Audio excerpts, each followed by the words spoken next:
Welcome, everybody, and please be seated. Well, happy Halloween. 2 years ago, I dressed as a baseball catcher, last year as a football player, and this year, Harry Potter. And I've brought many of my wizard friends with me on the faculty. I'm delighted to welcome everybody here to the Rutledge Chapel. Of course, all of the buildings on our beloved horseshoe are rich in history. However, in 1805, Rutledge was the only building that constituted South Carolina College. It served as a dormitory, a lecture hall, the chapel, of course, the library, faculty housing, and biology and chemistry laboratories. All of that right here. And we now add today to its rich history this afternoon as we witness the inaugural investiture of 4 McCausland Fellows: Professor Hunter Gardner, Blaine Griffin, Catherine Kaiser, and Joseph November. Joining the McCausland Fellows on the platform are Marianne Fitzpatrick, Dean of the College of Arts and Sciences, as she will tell you, the largest college on campus. She's also Vice Provost for Special Academic Initiatives, also Provost Michael Amaritas, and Chair of the university's Board of Trustees, Mr. Gene War. I'd like to first and foremost extend a warm and hearty welcome to our friends and benefactors, Bonnie and Peter McCausland, who've traveled from Pennsylvania to be with us today. They are joined by their son, Christopher McCausland, and his guest, Christina Huber. A history enthusiast and USC alumnus, Peter McCausland is a stellar example of the undeniable power of a liberal arts education. Through his leadership, his ability as a critical thinker, a problem solver, an innovator, Peter has achieved great success as an industrial leader and a most generous community leader and philanthropist. Bonnie McCausland is a graduate of Tufts University, a campus that Patricia and I know very, very well, as we were on summer faculty there for many summers in a row, remembered fondly living in the Latin Way Residence Hall, Bonnie, if you're familiar with that. Bonnie serves on the boards of several nonprofits, including the Philadelphia Museum of Art, the Nantucket Athenaeum, and Puppies Behind Bars, an organization that supports the training of service dogs by prison inmates for returning veterans who suffer from PTSD. Thank you, Bonnie, for that. They're a wonderful team, Peter and Bonnie and their family, and as many here know, they've already had a significant impact on scientific discovery and scholarship at Carolina. If you'll recall, some of you will, on April 5, 2006, we dedicated the McCausland Center for Brain Imaging. And 7 years later, now, critically important research is ongoing in that center, helping us to better understand brain injury and rehabilitation. Today, we again have an opportunity to express our ongoing and deep appreciation to Bonnie and Peter as they share their great love of lifelong learning through a generous gift to our College of Arts and Sciences, the oldest and the largest and the most diverse college on campus.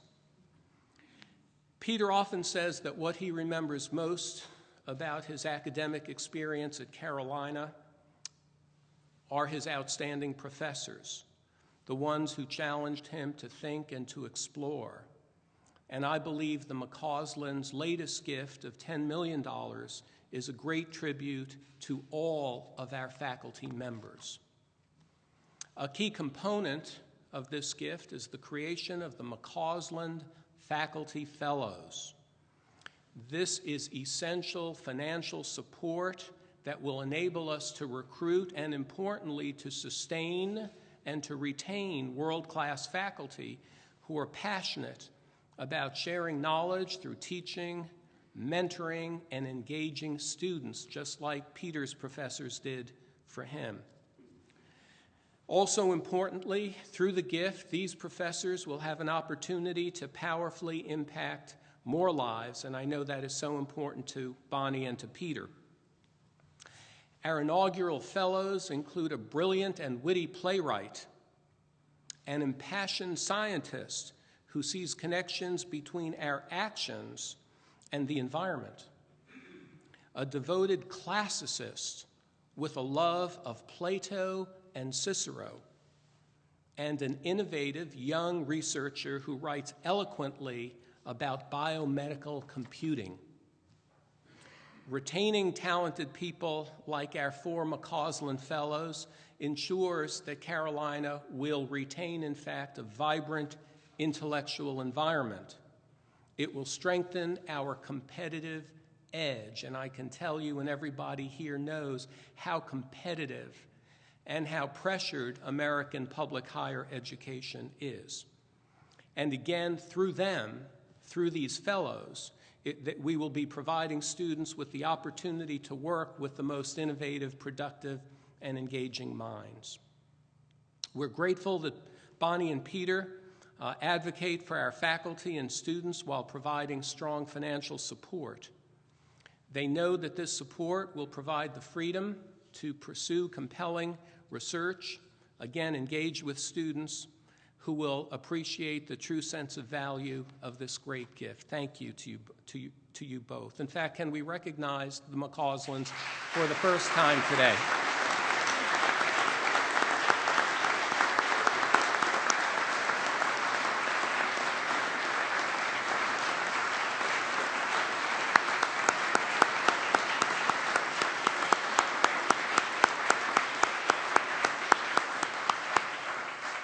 It's now my pleasure to introduce Vice Provost for Special Academic Initiatives and the Dean of the oldest and largest college, the College of Arts and Sciences, Mary Ann Fitzpatrick. Mary Ann.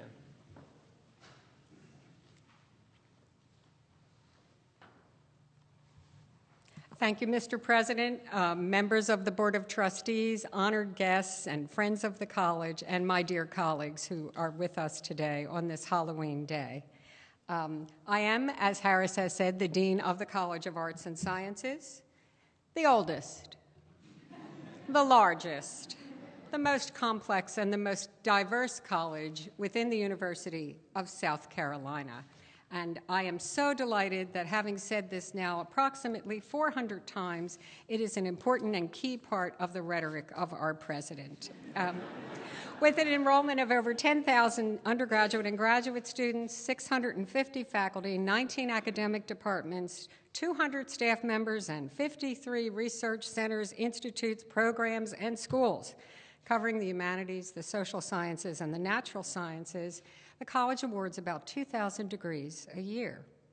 We're home to outstanding scholars and researchers across the arts and sciences. We have a large number of National Endowment for the Humanities Fellows, Guggenheim and American Council of Learned Society Award winners, American Association for the Advancement of Science Fellows, members of the National Academy of Science, a fellow of the American Academy of Arts and Sciences, and even one of our retired faculty members, a winner of the National Medal of Science.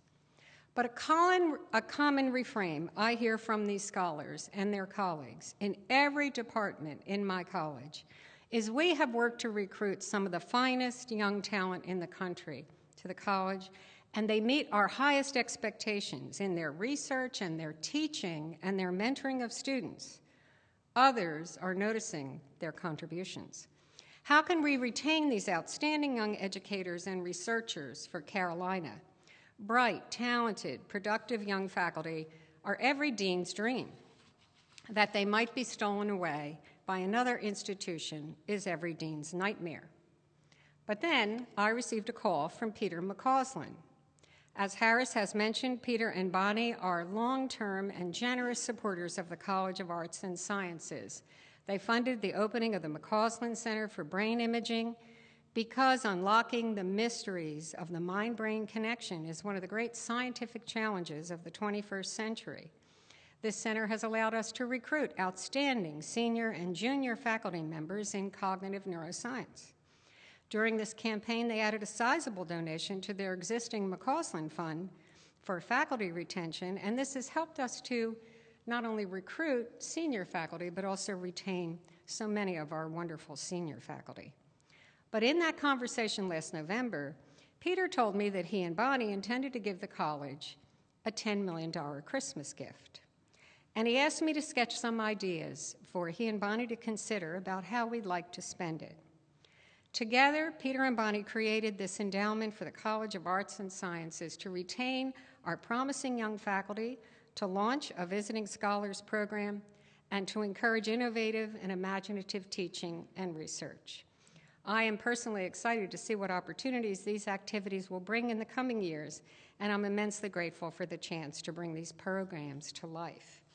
Both the McCauslands and I know that we need to support the magic that happens when the most promising students and the most talented faculty come together. The support of the McCauslands is even more important today, as there has been an increase in the decibel level of criticisms of higher education in general and of the liberal arts in particular. And support of philanthropists like the McCauslands, I think, means even more to us in these times. It gives us all a renewed commitment to keep on demonstrating the value of what we do.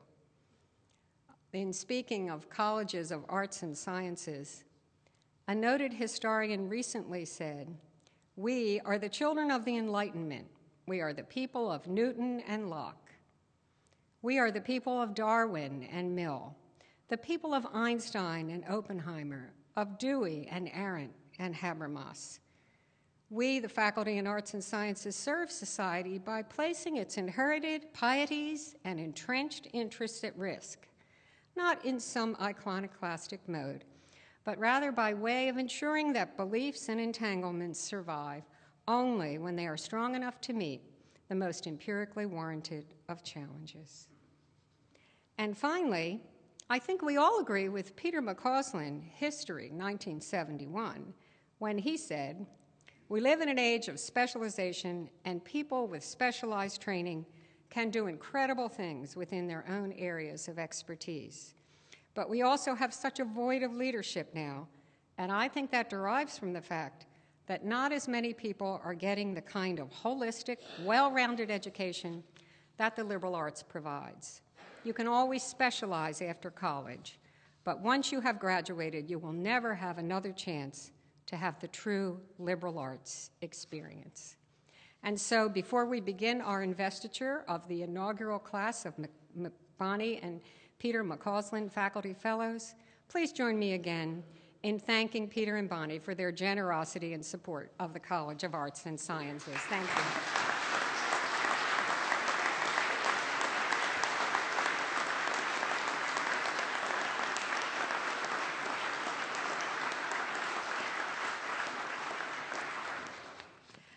It is now my great pleasure to introduce to this fine group on this Halloween day our inaugural class of McCausland Fellows. And I would like to ask Professor Catherine Elizabeth Kaiser to join me at the podium, and may I also ask our representative of the Board of Trustees, Mr. Ward, to also join us in presenting the proclamation to Professor Kaiser. And let me read what the proclamation says.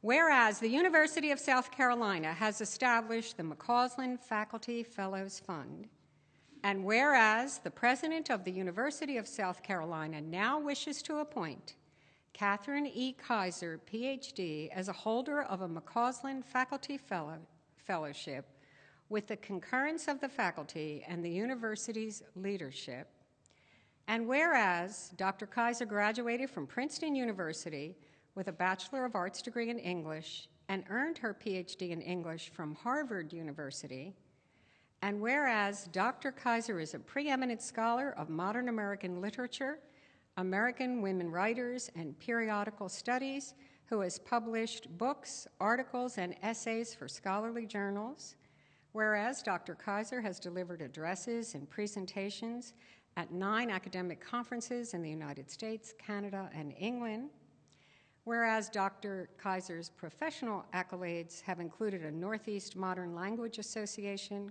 Women's Caucus Essay Prize, a dissertation completion grant from Harvard University, 3 Derek Box Center Certificates of Distinction in Teaching from Harvard, a Jacob Javits Fellowship, an Andrew Mellon Fellowship, and a Michael J. Mungo Undergraduate Teaching Award.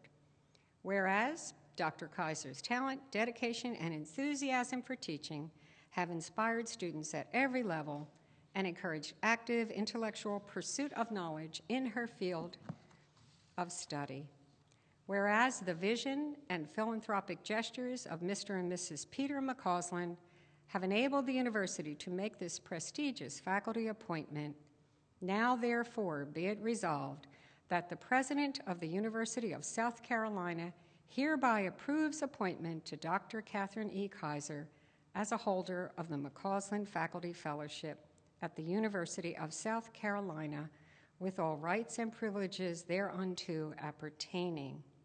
Be it further resolved that a copy of this resolution be presented to Dr. Kaiser as a token of the high esteem in which she is held.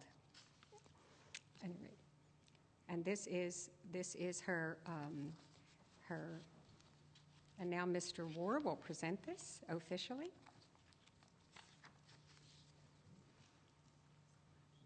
Congratulations. Congratulations.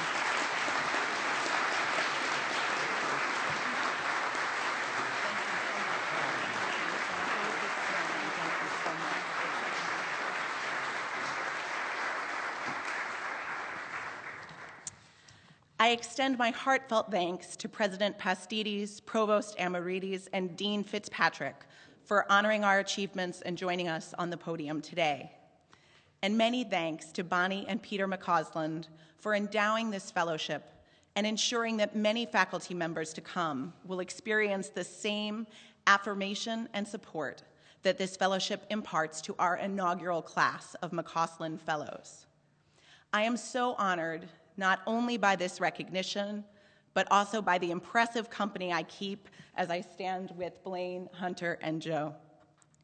This feeling of gratitude and pride is akin to the one that I feel every day as a member of our English department and of the College of Arts and Sciences community. I am surrounded by extraordinary teachers and researchers, and it is from my colleagues and my students that I learn how to improve my own practice as a teacher and writer, and it is also from them that I draw the joy that I take in this work. My students have taught me how to see words newly, words that I have seen on the page hundreds of times. We've shared trips to the archives where objects like F. Scott Fitzgerald's flask remind these students that the past they access through literature was once a living, breathing, and yes, drinking world. Thanks to the wonderful dinner dialogues program offered by the Office of Parent Programs, I've had students over to my home for laughter-filled meals and wide-ranging intellectual and non-intellectual conversations. My students have tackled creative projects, dramatizing Chinese myths while we studied Maxine Hong Kingston's The Woman Warrior, designing magazine covers to think about the mass media culture Fitzgerald describes in The Great Gatsby. We discussed the real world, talking about the benefits and the deficits of our globalized, industrialized food systems in my modern food and literature classes. And we also indulge in flights of fancy, imagining alternative endings to great American novels in my 20th century US novel class. I list these experiences here today because they are the experiences that I cherish as a teacher and a member of the Carolina community. Even when classes don't involve a special creative project or a trip to the silent film screening that the Media and Film Studies program offers each fall, there are, as every teacher in this room already knows, magical moments in the classroom when suddenly a discussion shifts register and we all realize something new and more complex about a text at hand. Or that moment after a lecture in a large class when a student comes up and poses a question that both builds upon and challenges the content of the lecture. These are the moments when, as a teacher, you know that you're engaged in a collaborative process of learning, and it is a great honor to learn from and with these students. Similarly, my English department colleagues, in their exciting research, their unstinting mentorship and collegiality, and their own commitment to and excellence in teaching, inspire and influence me every day. I am proud to be in their company, and I learn more from them than these brief comments can attest. The exciting thing about the career moment that I'm in now, the career moment that the McCausland Fellowship is designed to support, is that all doors are open. No longer striving single-mindedly for tenure, I have a vista of opportunities ahead of me. In my research, I've entered a new field of interdisciplinary study. In my teaching, I'm designing new courses and reimagining assignments. As a member of the university community, I hope to create a food studies colloquium to bring together the astonishing array of smart faculty that we have in that field in many departments. Along with the opportunity of this career moment comes a daunting challenge. Make yourself the scholar, the teacher, the voice that you always wished you could be. And I'm up here on this stage to offer thanks to the McCauslands and the College of Arts and Sciences for telling me, by way of this fellowship, to embrace that challenge. Thank you.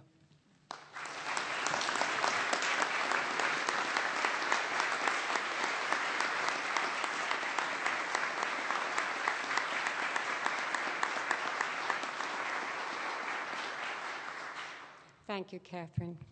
And now it is my pleasure. I need to notify President Harris Pastides and members of the Board of Trustees that I have now exhausted my lifetime average of the word whereas.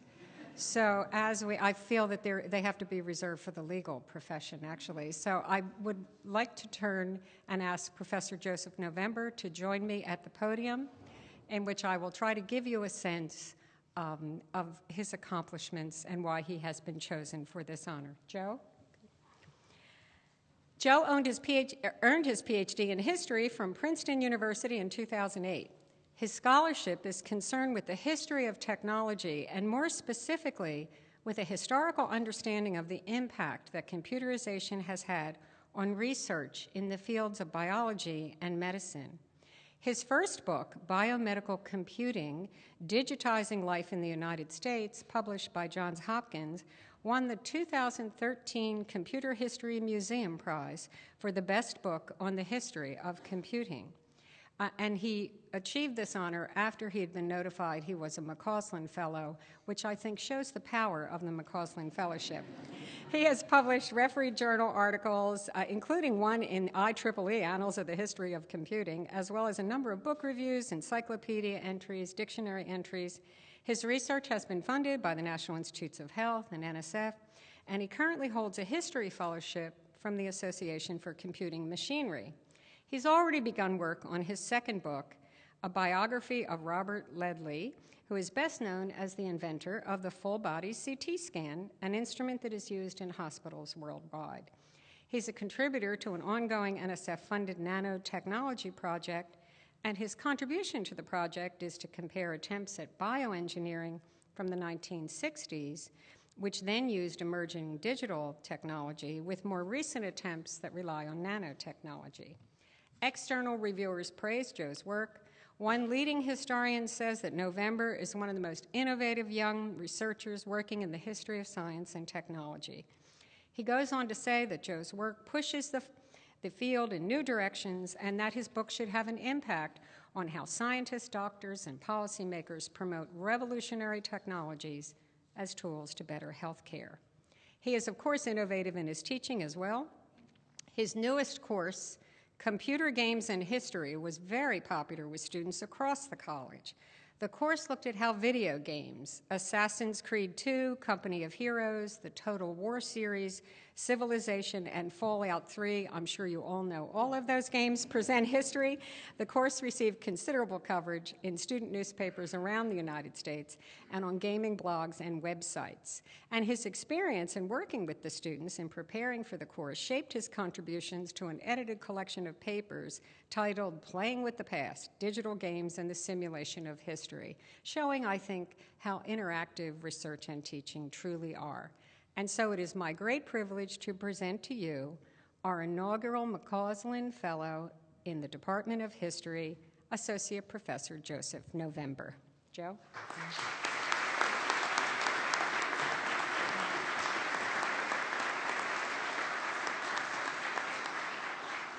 Well, I offer my heartfelt thanks to the people to my right. I'm in awe of the people to my left, and I offer an even greater heartfelt thanks to the people immediately and then further back in front of me. So thank you all for your support and for having been here. This is a tremendous honor for me to have been named a McCausland Fellow. This fellowship will help me both improve my teaching and my research.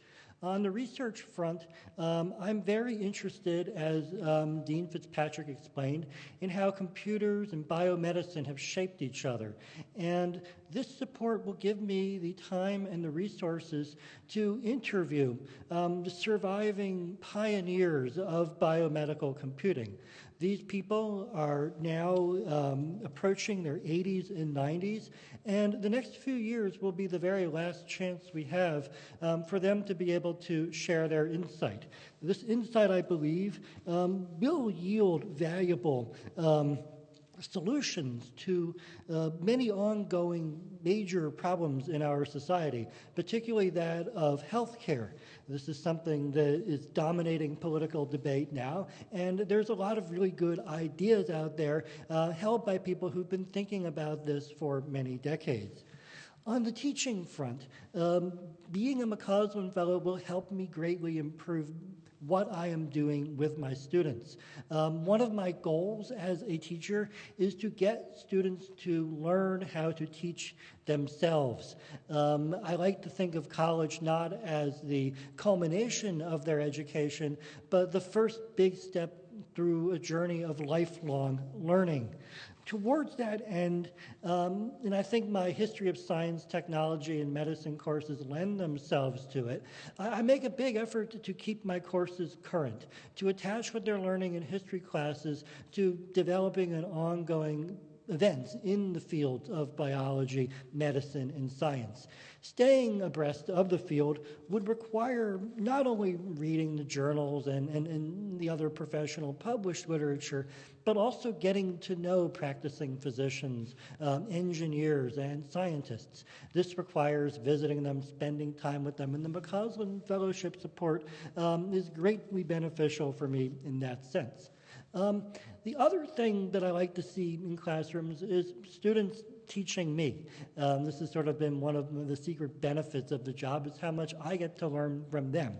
And I think once they start learning how to teach me or other people in the classrooms, it becomes something that they can do to themselves. They can teach themselves. And for instance, in the video games in history class, I saw that a great deal. They knew a lot about the games, and they knew a lot about the areas of history that they'd become passionate about while playing these games. And tellingly, when we spoke with real game developers, people that had developed multi-million-dollar games, these students had information that was valuable to them. And they saw, I think, the value of what it is that they could teach themselves and to teach others. So thank you all again for your generosity and your ongoing support.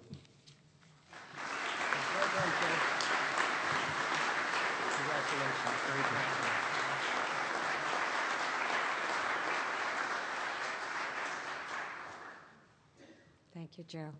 It is now my great pleasure, may I ask Hunter Gardner to join me at the podium?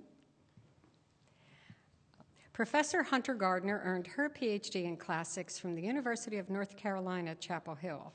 She is a classicist who is focused on the conventions of Augustan love elegies. She's especially interested not only in the different approaches that males and females took to the issue of time, but also in the social, cultural context in which these elegies were produced. As far as I can tell, poets were turning away from writing about the national interest. Perhaps they were tired of celebrating the achievements of the emperor and turning rather toward a celebration of love and personal happiness. She has published journal articles in the top peer-reviewed journals in her field, book chapters, book reviews, and her recent book, published by Oxford University Press, one external reviewer described it as a tour de force that should justify securely her reputation as an emerging authoritative voice in classics. Another external reviewer said she has a scholarly profile, although recently tenured, more in keeping with our expectations for a full professor. From celebrations of love and eros, Hunter has now turned, don't get your hopes up, Hunter has now turned to exploring plague narratives by Latin authors and the extent to which they are forerunners of the Western tradition of apocalyptic and dystopic literature. I hope this doesn't bode poorly for her marriage. Hunter has been engaged in demonstrating the continuing influence of the classics in contemporary culture. She's been one of the leaders in considering the complex and multifaceted ways in which the ancient reflects and interrogates the modern world and the contemporary. One project, funded in part by the South Carolina Humanities Council, involved creating a documentary film titled Soldier Girl, South Carolina Female Veterans. This film was screened at the 13th Annual Comparative Literature Conference that she organized under the theme Nostos, War, the Odyssey, and Narratives of Return. She teaches a wide range of courses in Latin, Greek, and the classics, and her students are inspired by her passion for the subject. She has directed award-winning undergraduate student research theses, and she does not take the summer off. She offers advanced placement summer institutes in Latin so that students across the state can progress in their language training. So it is my great pleasure to present our McCausland Fellow in the Classics from the Department of Languages, Literatures, and Cultures, Professor Hunter Gardner. Please.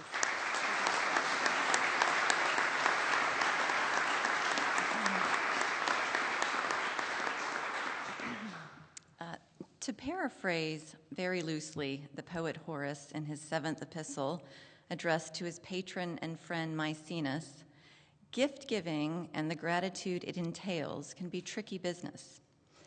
Gifts obligate, or to invoke the Latin root of that word, bind us to their giver in unexpected ways.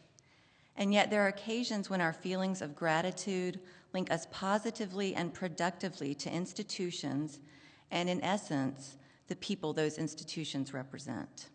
I am very pleased to be obligated to three groups of people in particular. First of all, the McCauslands, whom I once knew only superficially, but who, as I've discovered, have made an exceptional habit of giving to causes and foundations they deem worthy of support.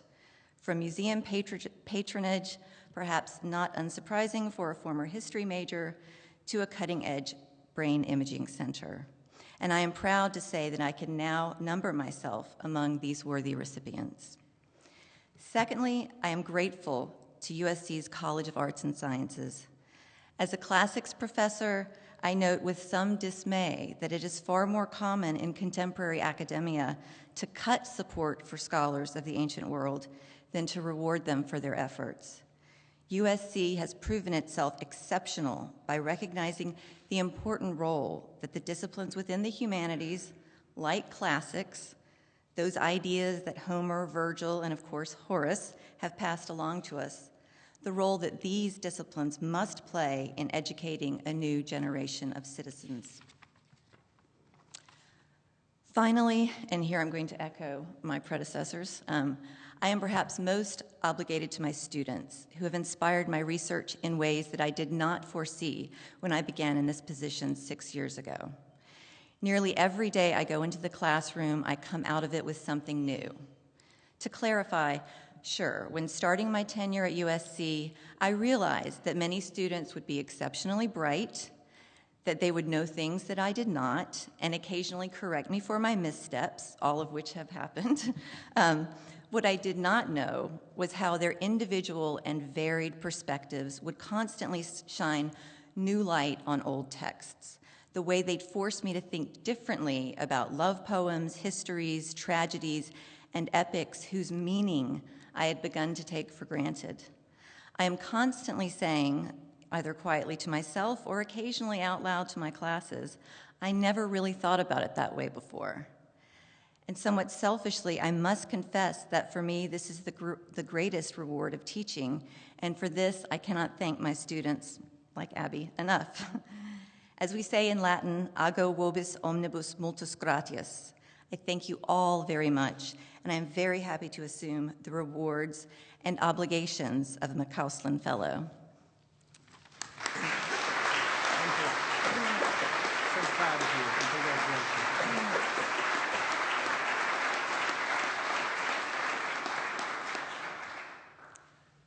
And of course, I believe this wonderful occasion,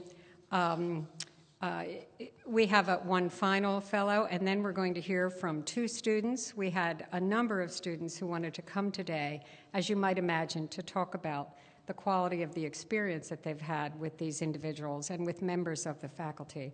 But may I ask Blaine Griffin, Professor Blaine Griffin, to join me at the podium. Blaine. Blaine received his degree in zoology from the University of New Hampshire in 2007. His research examines the responses of marine ecosystems to human impacts, such as habitat destruction, species invasion, and population extinction. He's particularly interested in how these activities affect marine biodiversity. The overarching goal of his research is to improve our ability to predict the responses of marine populations and communities to future human impacts. His research uses what is referred to as a bottoms-up approach. That is, he determines how the behavior, physiology, and morphology of an individual organism controls its ability to respond to environmental change, and how these individual level responses then scale up to establish patterns and processes at the population and community levels. Blaine has already garnered an international reputation for his research. One of his external reviewers says that he is one of the very few young ecologists to take a leading role in studying the sustainability of aquatic systems in response to environmentally driven changes in biodiversity. The reviewer goes on to say that he has the creativity expected of exceptional young scientists and describes Blaine's research as fresh and novel.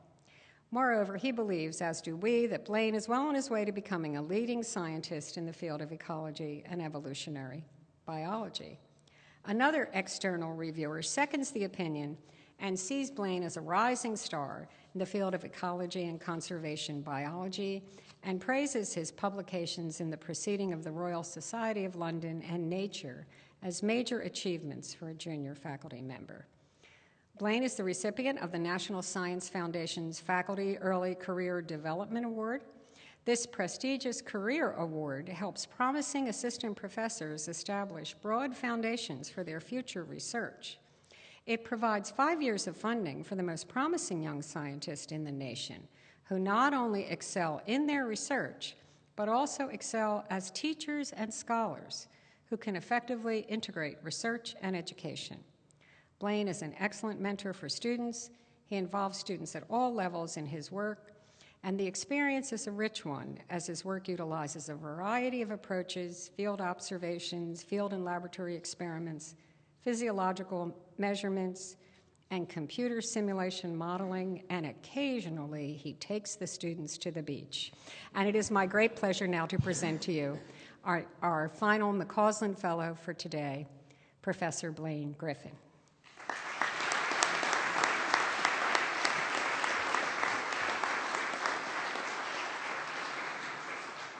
Thank you.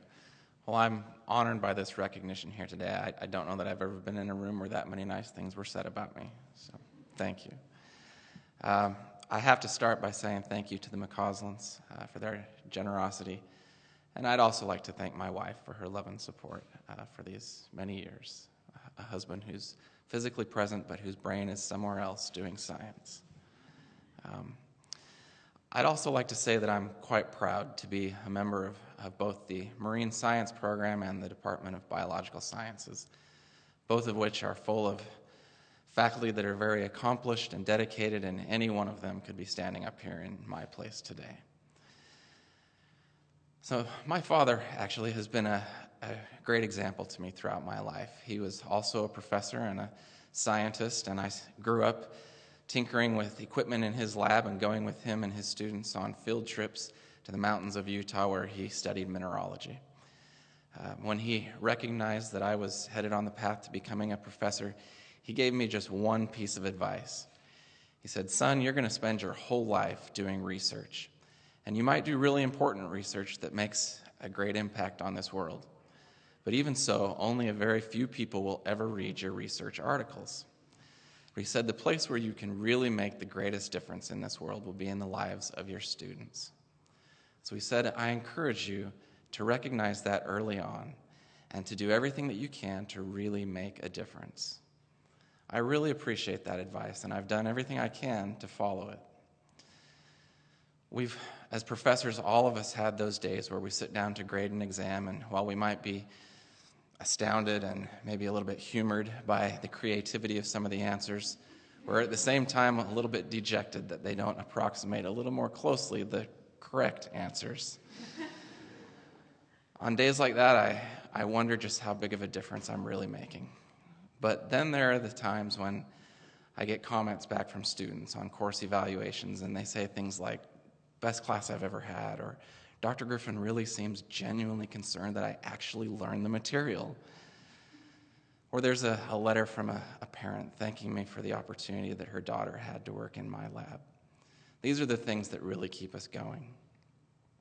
So I'm honored to be here today. I'm also honored to be a faculty member at the University of South Carolina, to have the opportunity to interact with such bright and excellent students, and with such wonderful faculty and staff who are dedicated to really making a difference in the lives of the students that we teach. Thank you. Very proud of you, Blaine. Well done.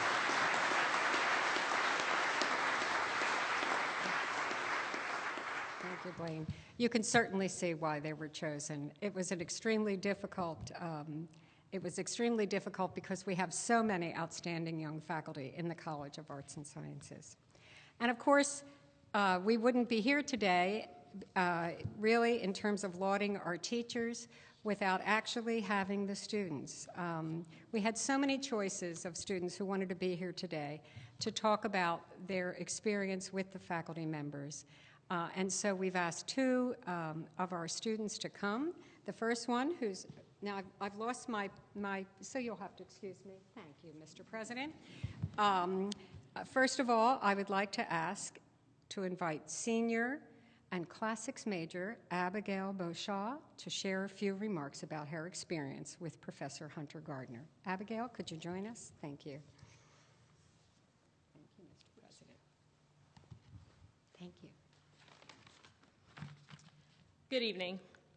Thank you for allowing me to make tonight's very special introduction. My name is Abigail Beauchamp. I am a senior at the University of South Carolina, majoring in classics. I can say with certainty, I would not be where I am today without Dr. Gardner, both literally and symbolically speaking. I first discovered my interest in ancient culture after I purchased a copy of Edith Hamilton's Mythology for $8 at a bookstore, which I immediately read walking home from work. I absolutely devoured it. At the earliest opportunity, I enrolled in an introductory Latin course on a whim, like everyone normally does. The course was taught by Dr. Gardner. It was just outside of this very classroom, while waiting for class to begin, that Dr. Gardner and I had our first interaction, as she spoke to me about majoring in classics.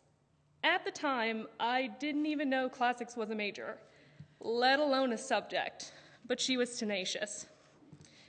I believe her enthusiasm for the discipline, combined with her devotion to her students, is what compelled her to speak to me that day. Likewise, it is also what makes Dr. Hunter Gardner an amazing professor. I'm not ashamed to say it was this irrepressible quality that encouraged me to pursue an education in the field she is so passionate about. I could not help but think, if she could be so excited, so fulfilled by teaching this subject, then classics must be something special. Since that time, I've taken 5 of her classes, and admittedly, this was no accident.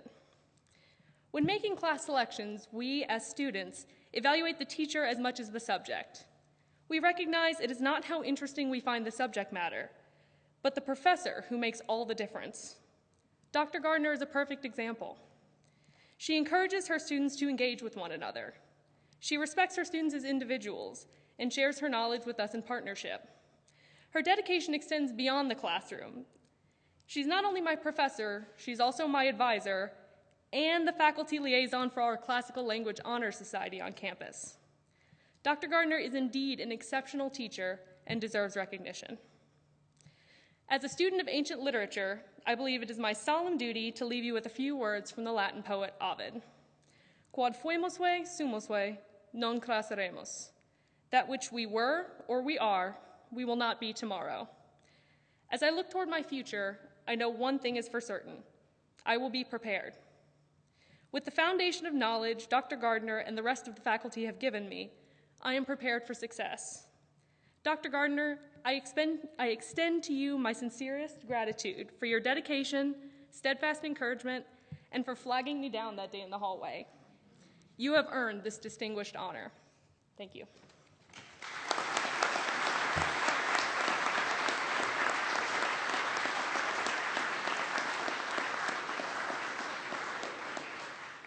Thank you, Abigail. And now we'd like to hear from Michael Hood, a senior pre-med major who is also seeking an honors baccalaureate degree. Michael, and you're here to speak about Professor Kaiser. Please. All right. Well, good afternoon. My name is Michael Hood, and I am a senior pre-medical student here in the Arts and Science, and I'm with the Honors College here. And I was asked to speak a little bit this afternoon about my experience as a student with Dr. Kaiser and why I feel that she is so deserving of this award.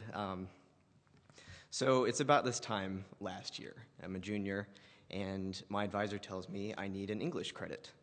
And so I don't really know what I want to do because I'm a pre-med student. I haven't had many of these courses.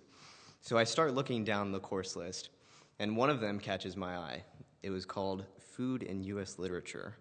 And I was like, an English course on food? I definitely want to take this. He signed me up. I didn't recognize the professor's name, but when I mentioned it to my advisor, he did and told me that I was in for a treat.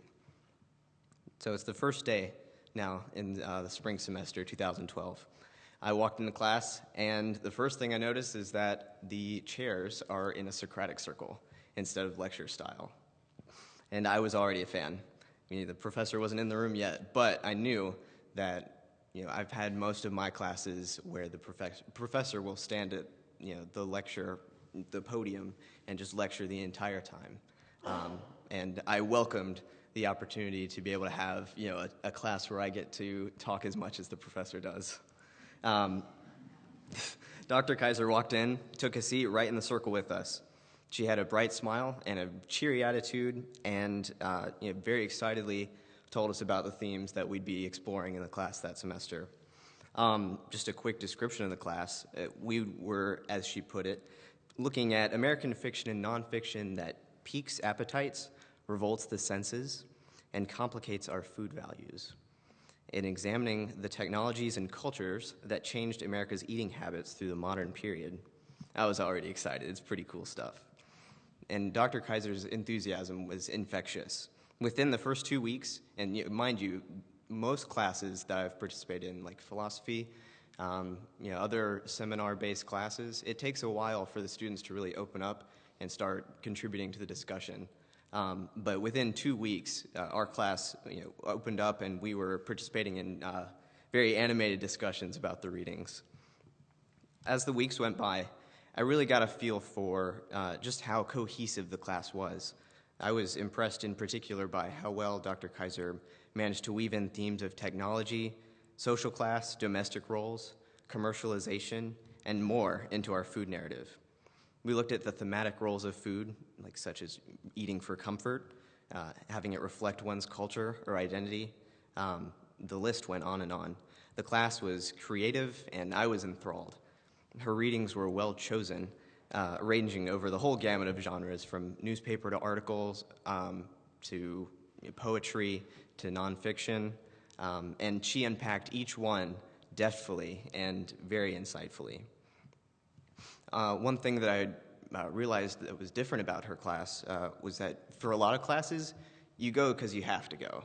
You don't necessarily go because you want to go. But Dr. Kaiser's class, despite being at 9:30, which is early for college students, I never wanted to miss a class. She always had a very enthralling discussion every day of the readings that we did. And I think part of the reason that I wanted to go every day, a lot of it had to do with not only the material, but also how Dr. Kaiser treated us as students. One thing that I really appreciated about Dr. Kaiser's teaching strategy was that she never actually stood at the podium like I'm standing. She always sat in the Socratic circle with us. She welcomed everyone's opinion and considered everybody's opinion with respect. And as a student, I really look for those characteristics in a professor because they inspire me to not only just sit back and kind of just absentmindedly listen to their lecture, but participate and be very active in discussion. And that better facilitates learning, in my opinion.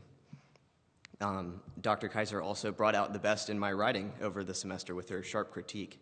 Over the course of the semester, I learned what rhetorical devices and techniques were more effective than others, and I refined my writing to even better than before. I'm currently in the process of applying to med school, and I can definitely say that some of the techniques that I've learned have helped me. The skills that I learned from her class, I believe, not only helped me to do well, but I think will certainly help me in my future medical career. In short, I can think of no better professor to receive this prestigious award. Dr. Kaiser, you're an exceptional professor, and I'm honored to have been your student. So thank you very much.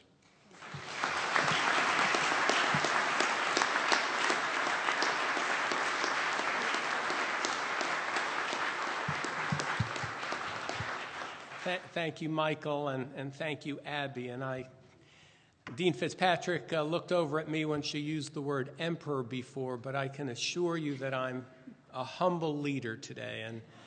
And I knew I would carry humility with me. I thought it was really all going to be about thanking the McCauslands. That would make me humble enough. But hearing about our professors today, Professors Gardner, Griffin, Kaiser, and November, truly made me humble not to be their leader, but to be their colleague. Let's recognize all of the 4 McCausland Fellows once again.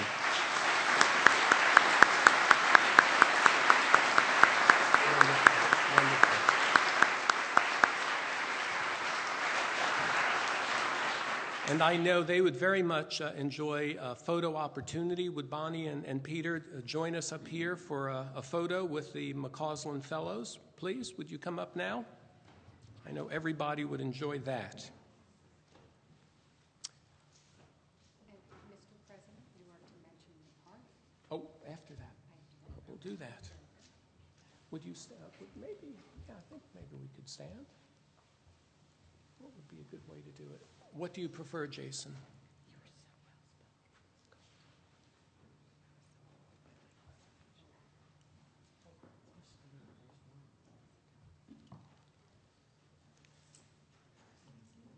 Okay.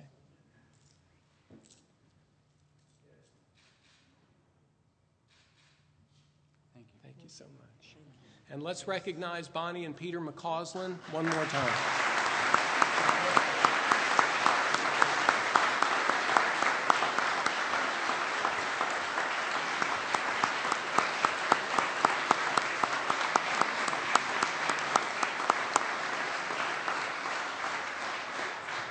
What a wonderful afternoon, a great moment in the history of a great university. I wish everybody a lovely evening, a great Halloween. Would everybody stand as we now have the recessional? And I invite everybody to join us in the South Caroliniana Library Gardens for a reception immediately taking place after the recessional. Thank you.